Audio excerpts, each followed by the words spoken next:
Audio Jungle.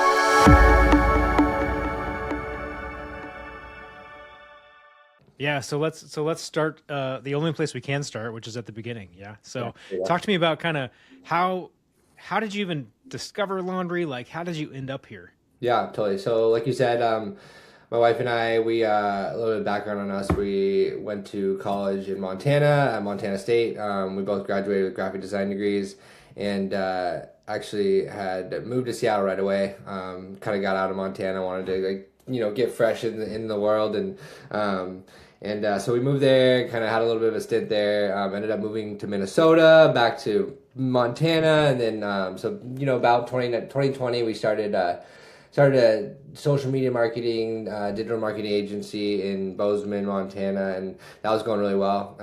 We kind of grew that team as well to about 5 people. So I've always had definitely a background in digital marketing. I think in just marketing in general, branding, building brands.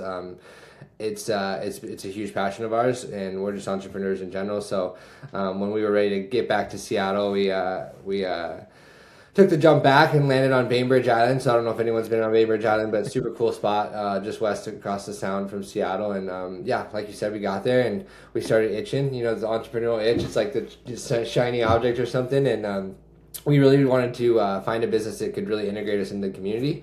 Quick, fast. So we thought of service-based businesses, obviously. No laundromat on the island, and probably, well, at this point, like 6 or 7 years now. And so we were like, threw the idea out there. What if we do laundry, right? So it was totally kind of left field, and I think obviously with our branding experience, we were able to build a really solid brand. So the idea kind of came early 2024. We developed the brand out over like a month, built Lotta's Laundry.